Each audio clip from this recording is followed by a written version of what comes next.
Okay, folks, welcome back. This is part 3 of the continuing series of the ICT Optimal Trade Entry Pattern Recognition series. And we're going to step outside of Forex. As I mentioned, one of the central tenets to this pattern is it's not limited to Forex. So I'm going to show you how you can use it in the futures market. And this is an index futures, and it's the delivery contract of June 2020 of the S&P E-mini futures. All right, so we want to look for a signature in price that would lend well to aiming for a previous day's high or low. And again, it's focusing primarily on a very short-term time frame, but the pattern can be scaled to whatever time frame you really want. So looking at the price action here, you can see that we have a swing low, swing high, and a retracement here. And price was underway going higher, and there's no necessity for you to say, I have to be in this here, or I have to be in this here, or I can't participate in a market like this and be a buyer, which is not true. So I want you to take a look at the framework here. We're presently in a larger daily optimal trade entry. Price just fell short of hitting the 79% retracement level. And again, the magic is not the fib. It's the target of liquidity. That's all I'm doing. The fib just helps me frame an underlying context. It's not that you need these levels. It just gives you a framework, okay? So the framework is we have old low, old high, retracement, and it starts to move higher. So on the daily chart, where is the likely momentum? It's going higher. Okay, great. It could be reaching to this old high here, or it could fail to run that high, or it could go through it and keep on going higher. In this instance, we don't care. We just know that the likelihood is it's probably going to run a previous day's high. So today's Monday of May 2020, May 11th specifically. So here's Friday, May 8th, 2020. And we're going to denote that high. So that price level is going to be significant when we drop down the lower time frame. Okay, so here is the S&P E-mini futures for June 2020 5-minute chart. And this is a naked chart, so that way you got a chance to take a look at this before I put the lipstick on this particular example. And you can pause the video here. All right, so if you haven't paused the video and studied and looked for what I'm going to cover before I actually show it to you, you're going to miss that opportunity now. The big figure, 2900, price trades down into that during the New York session.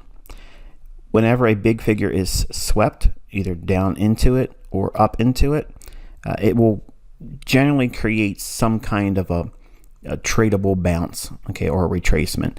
And while it may be very short term and short lived, it still gives the opportunity for a quick snap in the marketplace where you can take something out of it. Since this is a futures contract and it's not a foreign exchange pair, we can't talk in terms of pips, so we're going to be using just the range. Now, if you look closely, you can see inside of the New York session, the idea is the beginning is here at 8:30 and the end is, again, 11 o'clock. It's a static time. It doesn't change. So everything that I've shown you thus far, we're just doing the same thing every single day, and you'll see this pattern forms every single day. So let's take a look at the fib over top of this right here. This is the optimal trade entry. The market rallies back above 29 big figure, comes back down into bullish order block, overlapping with the 2900 big figure inside of our specific time of day, the New York session. Okay, 8:30 in the morning till 11 o'clock in the morning, New York local time. This pattern is seen with the fib. So we trade down into the 70.5 level, which is the sweet spot by my definition for optimal trade entry. And you could be a buyer there.